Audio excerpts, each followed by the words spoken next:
in the last few weeks, it was really, really bad, and even worse than right after October 7th. I mean, all of a sudden, it got so bad. We had the encampments, and we had, like, honestly, just blatant anti-Semitism. Like, like fellow Jews who were told to go back to Poland, for example. It's very violent. Welcome, everybody. This is Ordinary People with Extraordinary Stories. I'm Hannah Weisberg, host of this podcast. Joining me today is Cecile Toussaint. Did I pronounce that Yes, correctly? absolutely. Yes, okay. Cecile is a student who has just graduated from Columbia University. Now, many of us have been watching with absolute horror some of the situations that have been going on in universities across the United States and really across the world, with terrible encampments, protests, anti-Semitic attacks, horrific footage that we've all seen. And many of us have felt truly horrified by what we've witnessed. I've asked Cecile to come on and share, as a student at Columbia, what were things like for her, and to share as well her story at Columbia, because it was there that she really experienced Chabad on campus, Chabad at Columbia. And I think she has an incredible story to share with us all. Welcome, Cecile. Thank Thank you so much for joining thank you us. for having me. Sure. So start with a little bit about your story. What happened? Where are you from? How's it going? Sure. So my name's Cecile. I'm originally from Paris, from the suburb. I spent my whole life there growing up. And then I got into the dual BA program between Sciences Po, so it's a school in France, and Columbia University. So I started the first part of my bachelor degree in France, studying political science in the Middle East. And I continued my degree in the US at Columbia for another 2 years. And yeah, I just graduated on Monday, so it's very nice. Wow. And what was it like to go from France to the United States? Oh It my must have been God. a little bit different. It was a bit crazy because when I was living in France, so when I started my degree, I was living in a small town called Menton in the south of France, which was really, I mean, it was so tiny and there was a lot of retired people. There wasn't much to do, to be honest, besides like Hmm. studying and going to the beach. And then coming to New York, to the big city, was a very, very, it was a big transition, but Of I ended up course. loving it. So, Uh-huh. yeah. So you're happy there. You're happy with where you are at now. Absolutely. I love it. Yeah. So you came to Columbia, and what happened there? Like, how did you get involved with Chabad on campus? Sure. So, I mean, I didn't grow up religious, but I always felt a very strong connection to my Jewish identity and the Jewish people. And when I came to Columbia, my one of my best friends, she was a year older than me, and she was also studying at Columbia. And one of the first things that she told me was, "You have to come to Chabad. You're gonna love it." And so that's what I did. I came to Chabad for Shabbat dinner, and I didn't really know what to expect because, I mean, I didn't know that many people at Columbia. I didn't know that many Jews, so I don't know. I was a bit scared. But then, as soon as I walked into Chabad, it felt like home. It was really, really welcoming and warm, and I ended up finding a real family. Real, I mean, the rabbi doesn't like the word community because it's so much stronger than that. Yeah, it's a family. It's your home. In what way? In what way did you find a did It's you does it feel like a home and a family? I think I mean, you walk into Chabad and then you have the rabbi, and so Rabbi Yuda Drizin and his wife, Naomi, here to welcome you. And they, Who, by the way, we had on here on this that's podcast, amazing. by yeah, a while ago. We had Nomi Drizin. For those of you who haven't seen, it was about anti-Semitism on campus, and she was there with two other shluchos on campus, Awesome. and she was fantastic. They're amazing, honestly. So as soon as you walk in, you see the rabbi and his wife, and I mean, it's crazy because every Shabbat dinner you have at least maybe 100 and up to 200 people who show up, and it's Wow. huge, and they make it feel so like homey and cozy, and they manage to remember like everyone's names. It's crazy, and they know. Oh, I wow. mean, everything you tell them about yourself, they remember it, and they really, I mean, they make you feel like you matter because they really mean it. They're so sincere in like their approach, and I mean, they're so. good at like connecting people, and like they always think about you, and they really care about you. I mean, it's like they knew that I was French. So every time I mean, I ended up coming to Chabad every week because I loved it so much. And so every time I would come to Shabbat dinner and a French person would be there, they would always like introduce them to me, and like, it was always they always think about you, and they try to make sure you feel good here. And yeah, they really, Mm, and that's you can go up to them for anything, like any problem you have, like you talk to them, and they're great at listening, and yeah, making you feel good. that's it's amazing. Yeah. So it's not just Nomi's amazing chocolate Oh my brownies, god, right? yeah. And her challah is amazing also. Oh my god, her cooking, wow. Yeah, Wow. yeah. So how does it feel like like a hundred fellow students at a Shabbat meal? Is there a way that you can get to know everybody, or Yeah, does it feel like a that's family? exactly what happens at Chabad. I mean, you go every week because that's what everyone does. Like once you enter Chabad, like you feel like you can't leave. Like it's really like you just feel so good there. So you go to a Shabbat dinner, like everyone is there. It's like I mean, there are different floors, but you can just like walk around, and like everyone is so welcoming, like the atmosphere. And you just sit at Shabbat dinner. You arrive, you sit at Shabbat dinner, and then there's always a Rabbi Yuda who's making a fantastic speak on like he's always trying to connect. Well, he talks about the parasha and like recent events, and he always tries to make it relevant for us. And I think that's what's really Mhm. special about their approach in Chabad. Like they always try to, I mean, they know their audience, and they're not, they're very welcoming, and they're not judgmental. Like they know exactly who the students are, and they honestly know that. I mean, what makes students come is often that like we know there's free food, and then but then it's so much Mm. more than that. At first, you're like, oh, like I want to go to Chabad because it's free, it's a lot of food, and students are starving, so we're happy to go there. Right, of course. But then once you go there, you meet incredible people, and everyone really cares about you, and Mm. and then you end up like talking to Rabbi Yuda and Naomi, and they try to show you how Judaism is relevant to our world today, and not just it's not just a thing of the past. It's not just stories we tell each other like from our past and from our ancestors. It's so much more than that. It's trying to show how like our stories and yeah, like things that happened to the Jewish people in the past are relevant to us now. So it's really really special what they do at Chabad. So yeah. Amazing. So do you have to be religious in order to go, or do you have to No, know anything about not religion? at all. What if you don't know anything about it? What kind of people come? Like, are there people who are Honestly, slightly religious, not religious? what I love about Chabad is that it's really all types of people. I mean, personally, I didn't grow up religious at all. I grew up in a very like secular environment. I mean, we always like did the like high holidays, but I didn't even know what Shabbat was, to be honest, growing up. And then I don't know, you just go to Chabad, and they're welcoming like anyone who comes. So it's like people like me who don't have a religious background.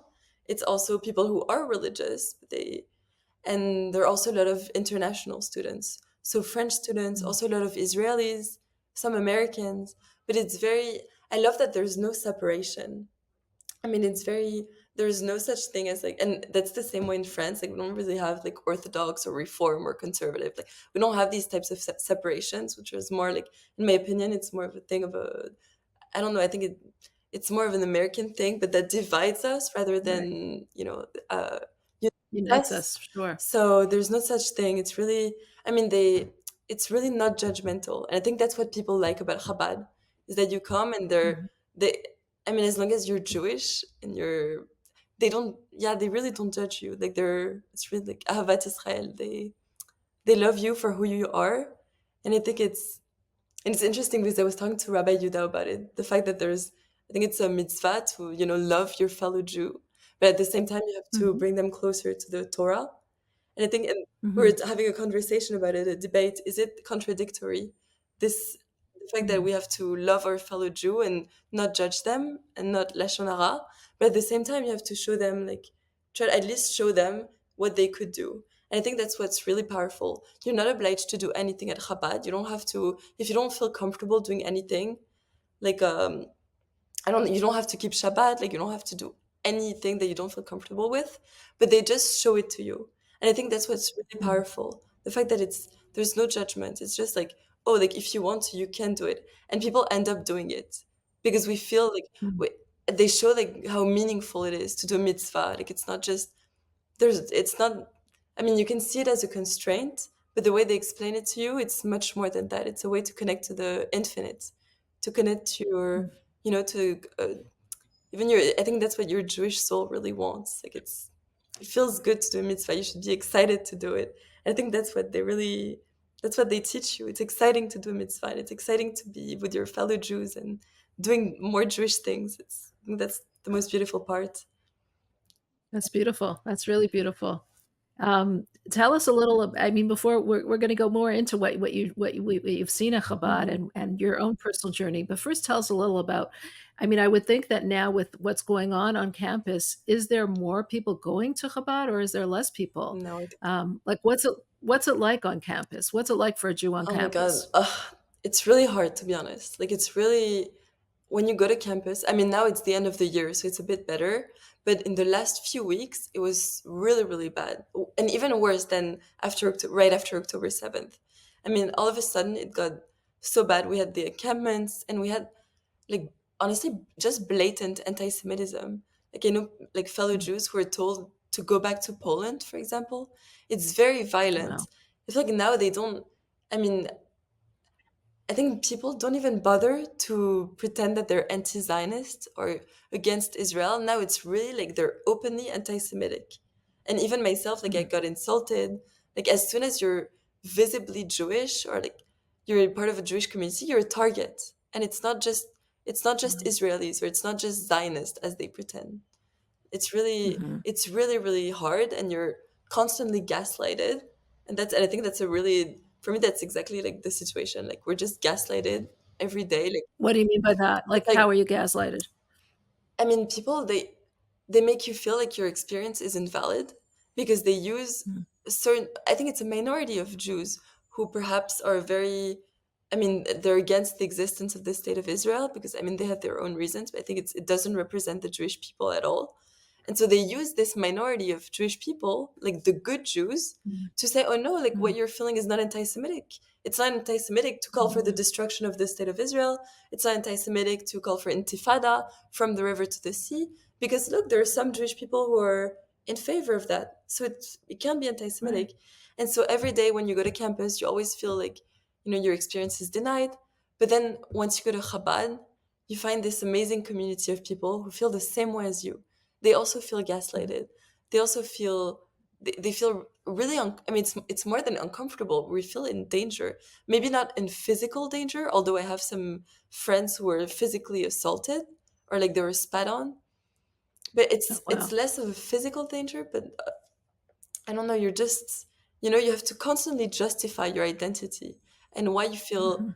you feel connected to Israel and why you're concerned for your not just your like immediate relatives in Israel. It's just the whole like the whole Jewish people. We're all united wherever we are. So, but I think this year it was so hard, but at the same because of everything that happened on campus and in Israel.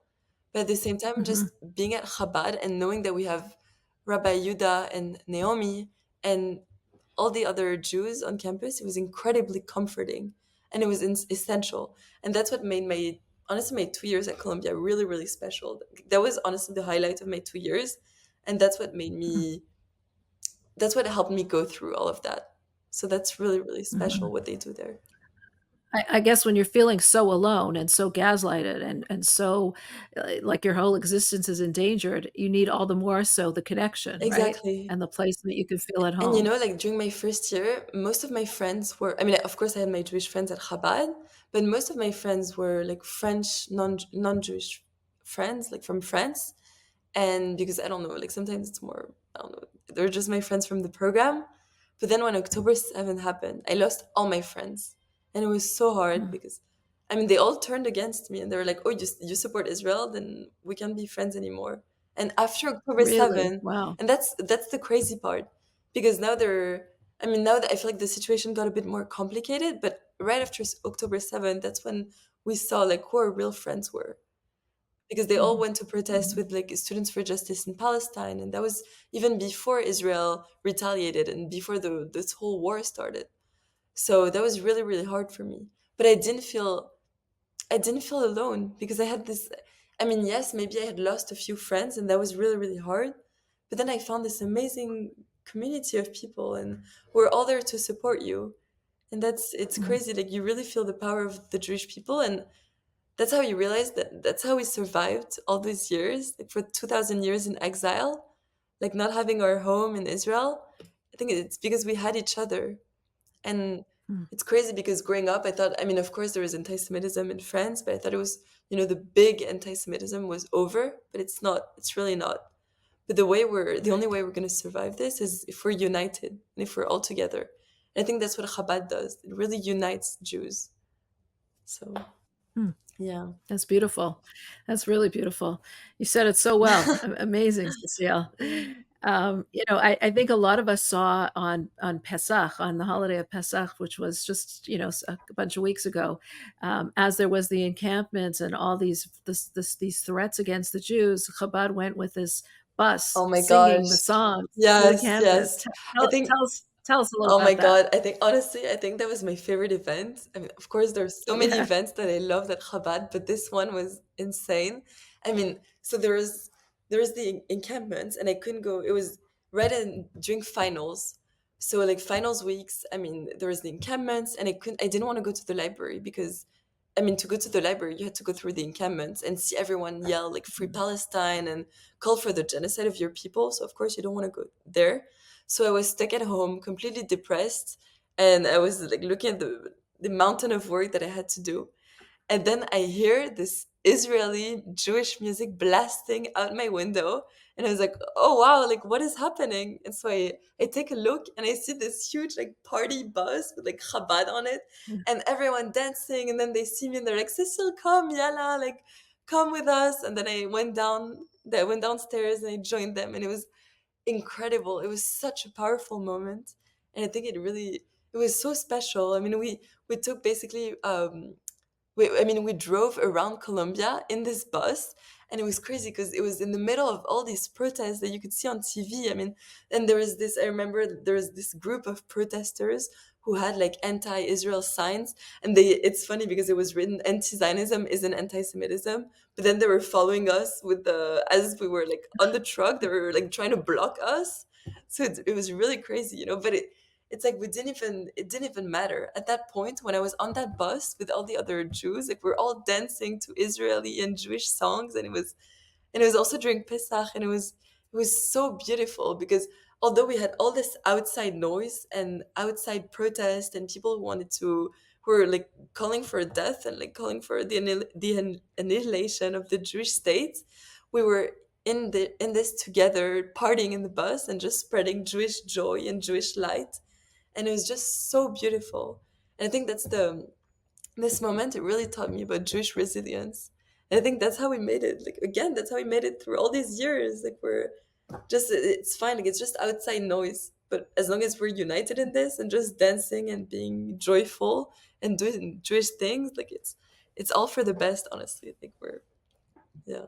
Wow. It's so Yeah, special. no, it was such an incredible moment of Jewish pride, Wow. and you feel the power of the moment. You're just watching it, you just smile just Oh my seeing it. gosh, just thinking about it, I'm like, I feel so happy. Like, wow, so powerful, Wow, so powerful. wow. Yeah, that was amazing. So, Cecile, I understand you also just recently took on a Jewish name. Could you tell us a little about Yeah, that? absolutely. So that's like a more personal story. But so, as I said, I didn't grow up religious at all. I grew up in a secular household. And actually, my mom's Jewish, but not my dad. So I had the most French Christian name ever because basically my first name is Cecile, which means blind in Latin. So I never really liked Oh, that wow. name. And my last name, and my last name, Toussaint, it's a French holiday of the dead. So it's not very. Oh. was I didn't know any of that, I yeah. was talking about it with my mom, Wow. and I was like, "Why did you call me that? Like, how is that even a name?" Right. So, I mean, Wow. my whole life, I never really liked my name, to be honest. And but I think I understand where my mom was coming from. Like, I think she always wanted Mhm. me to. I mean, especially in France, like there's a lot of anti-Semitism, so she always wanted me to Sure. have an easy and a comfortable life. And for her, like I think dealing with Jewish trauma and like everything that happened in our past. She thought that the best way of dealing with anti-Semitism and hatred is to kind of downplay our Jewish identity, kind of erase it in a To bit, hide. to hide Sure. it, at least keep it in private. And so this Hmm. way, she thought I would have an easier life and a more comfortable life, which I did. But at the same time, I always felt like a void and a lack of. I mean, I always felt like we lacked something because growing up, we didn't celebrate Shabbat. I didn't even know what Shabbat was. It's crazy now Hmm. that I know like all the significance of it. It sounds so crazy to me. And so I don't know. I always felt so connected to my Jewish identity, and I always felt like I was lacking something. And I wanted more Jewish education. And I think a name it's so important because it represents your essence. It's your identity. And I always wanted a Hmm. more, a Hebrew name, a Jewish name, like something that's really, I don't know. I think my Jewish soul was, my neshama was, it wanted a name. I really needed a Jewish name. So, and I told Rabbi Yuda and Naomi, and they got so excited about it. They're like, oh my God, like, we have to find your Jewish name. And so I had been searching for a name for years, and they were so helpful. And in the end, we ended up settling on Sarah, which is my great grandmother's name. And it's funny Oh, because, wow. yeah, because actually Such a beautiful thank name. you. So she was living in Tunisia, and she wanted to kind of downplay her Jewish identity. So she changed her name to Nelly to sound more French and more, to Mhm. less Jewish. And so I wanted to honor her in a way and kind of, if she's looking at me somewhere, like if just, kind of wink at her and be like, no, we shouldn't hide our Jewish identity. We shouldn't, yes, we want, I mean, it's nice to have an easy and comfortable life, but I don't think that what being Jewish is about. It's not about being Right. comfortable. It's not about having an easy life because to be honest, if you look at our history, it's not easy at all. And we always Mm. had, like Mm. a lot of things happen, a lot of hard things happen to us. But it's Sure. so meaningful. And I think that's what I'm looking for. Right. And I think that's in a way that's all our Jewish souls, like that's what we're all looking for, meaning. And we're looking to connect Right. to Hashem and connect to God and our godly essence. That's what it's really desiring. So yes, Hmm. we had a beautiful ceremony last week at Chabad actually, and it was just my mom was there, and I think it was so special, like just being with Rabbi Yuda and Naomi and with all my friends. It was really meaningful. And now I feel, and it's so funny because, as I said, I didn't grow up religious. So I didn't even, I mean, for me, it's still really hard to pray, like to pray in Hebrew. I mean, I started learning Hebrew like 5 years ago, but it's still so hard. But once I got my Hmm. Jewish name, I said the Amidah, and it felt a little bit easier. So I think in a way, Oh, yeah, interesting. maybe it was psychological, but I don't think so. I think my Jewish soul was like, oh yeah, like it's, I felt more Wow. Wow. comfortable. Beautiful. Yeah, felt more at ease. So beautiful. Yeah. Sarah. Sarah. So Sarah. I should call you Sarah, Yeah, not yeah, Cecile. Wow. absolutely. Yeah. I mean, I have Wow. to get used to it also, but yeah, Right. Sarah. Sure. Yeah. Sure. Can you tell us a little, Sarah, about your journey to Judaism? I think you found some things in Chabad that you started keeping, Wow, right? of That you course, of course. decided. Yeah, absolutely. So Yeah. I actually started keeping Shabbat 2 months ago because I mean, I think my journey of connecting more to Hashem and being more involved, being like having a more observant practice of Judaism really evolved with Chabad at Columbia because they're also, I mean, Rabbi Yuda and Nomi, they also came, I think, a few years ago to to Columbia. So last year it was mostly Shabbat dinners, but this year they started adding Shabbat morning services and Kiddush. And so when they did that Hmm. this semester, I thought, oh, well, now I don't really have any excuse not to keep Shabbat anymore. And Hmm. it's so funny because I always felt guilty of not keeping Shabbat. And I think just the more I learn about Judaism and Jewish practice, the more I feel bad for not doing it. And Hmm. as soon as because I know I don't, I mean, that's what I like in the Chabad approach. Like, they don't judge you at all. But I think it's more like now that I know what I'm supposed to do, I want to do it. It's more like it doesn't really come from a place of guilt, but more of a place of excitement. And so Hmm. when Chabad at Columbia started having these morning services, I thought, oh wow, it's such a great occasion to hang out with them more, and why not start keeping Shabbat? And so I did, and now I feel like I did it for the first time, and then I thought, oh wow, I can't go back anymore to not keeping Shabbat. It felt so good. It felt so rejuvenating. And I don't know, I think it gives us so much more time to have like, philosophical conversations about like the meaning of life. And I feel like I have so many, because I didn't grow up with a Jewish education, I feel like I have so many unanswered questions. But I think it all comes Mhm. from a place of emuna. I mean, sometimes I do doubt, and sometimes there's some things that still don't feel right, or they don't really make sense yet. But I think having this Mhm. time, and being able to keep Shabbat, and having all this time where I don't have my phone, and I can just like be with the rabbi and his wife, and I can just talk to them, or with other Jews. I think it's really special. At least for me, like, I know it gives me more time to reflect and to talk to them, and even read more. So I really really like it. I mean, sometimes it's a bit Mhm. challenging, to be honest, but it's Of in a course, of in a good course. way. It's exciting. Right. Yeah, Sure, and it's okay to have questions too, you can keep on having yeah, questions. That's how we grow, that's how we learn, and that's how we grow. definitely. So what would you say is the favorite mitzvah that you've learned about Oh, yeah. on Shabbat on campus? There's so many, but yeah, definitely keeping Shabbat. That's really really Keeping special. Shabbat, really? That's really special for me. I mean, there's so many, honestly, but keeping Shabbat, I think it was the biggest transition for me. So, Mhm. and now I want to start eating kosher also, but it's hard to go from. I mean, from a. I mean, I didn't growing up. My family was the only Jewish family in town. So I come from a place Wow. that's not religious at all, that has no like knowledge of Jewish practices. But now the more I learn about it, the more I want to do it. So, but yeah, I think definitely keeping Shabbat, that's really really Mm. special. Yeah. A and what does your mother think about all these changes in you, this spiritual journey that you're on and I think it's this observance? To be completely honest with you, I think she's a bit scared because she's not used to it. Mhm. And my mom, she's a very like strong businesswoman, I would say. And I was raised by my mom, and she always taught me about. I think she comes from a very like Western feminist place, where she always taught me about the importance of feminism and female independence. And she always taught me not to rely on men, and we should be like financially independent, and we should be successful and smart. And she always like taught me to reject like a I think like a traditional values. And so I think that for me, Mhm. that's the most challenging part about Judaism, trying to reconcile because I honestly, I love being a woman. I love being a strong and smart woman. But at the same time, I do feel like my neshama is intrigued, and I do want to have a Jewish family and a Jewish home.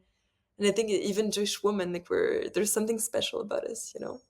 So Sure. I think that's the most challenging part. Yeah, and I think that's You could be a yeah, feminist. for It's sure, okay. You could be a feminist and religious. for sure. We think women are great. We Yeah. think the women are holding the world. Of course. I love that. Right. So, yeah, Right. just to answer your question, I think my mom is a bit scared, but she's Right. also excited. I think that's the same way that I feel. It's scary because it's such a new world, and it's so Of radically course. different from what I grew up with and from what I'm used to. But at the same time, I know there's something behind it. I know it's worth it, and I just need to, I don't know, I have a thirst for knowledge of like of our Jewish values and our Jewish practices, because I feel like there's something so deep about it. And I think it also comes Mhm. from, I think it's also Rabbi Yuda. I mean, last year we were studying Tanya, so like Jewish mysticism and Kabbalah, and he's so much into it. And he got me very much into it, like Hasidic thought. And I think I don't know, I feel like there's a meaning behind it. And so yeah, I definitely want to Right. know. Sure. Yeah, I'm trying to get my mom Can into you it. Yeah. right. No, amazing. Can you share with us a favorite teaching that you learned Oh, from Rabbi Yehuda in Chassidus or in yeah. Jewish mysticism or anything like Oh, that? there's so much. But I think one that comes to my mind is the fact that we have two souls, the Mhm. animalistic soul and the Jewish soul. And I can see it, and I think it's very mystical, but at the same time, it applies to our everyday life. The fact that we have to find that balance between our animalistic soul and klipa, it's like the outside world, and the it's not necessarily bad, but we just have to, like, work with it. And the neshama, which is the more godly soul.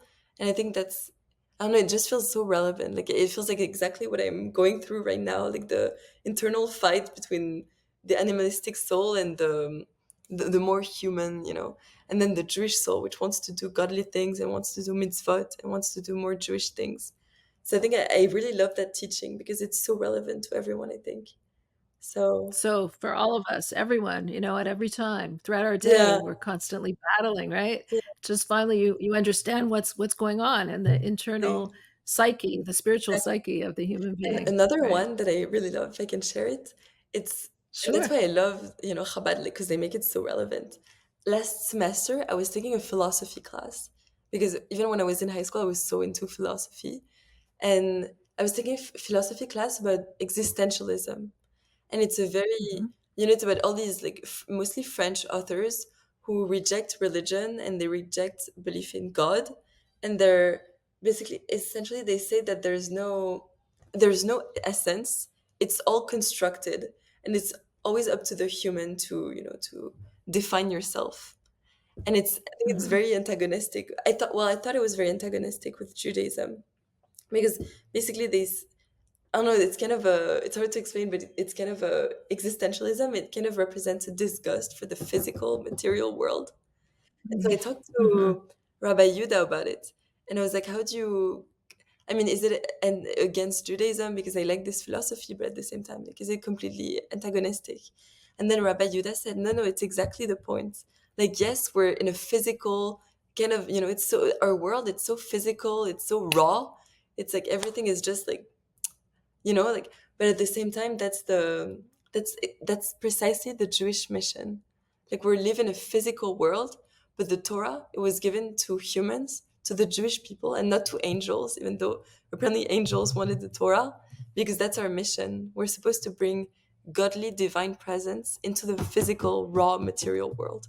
And I thought that was very special.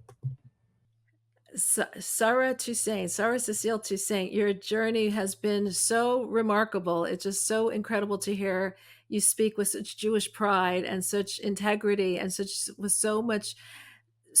You're so genuine in how you approach your Judaism and how you approach the world.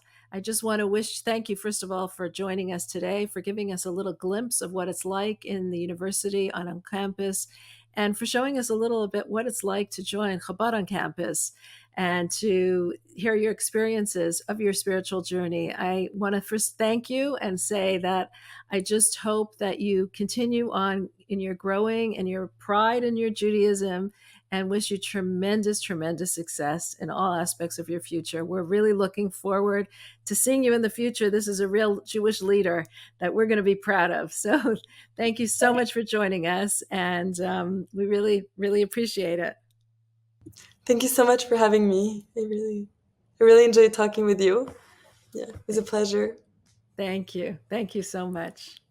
Wow, that was really, I mean, that was such an incredible interview with Cecile Sarah Toussaint.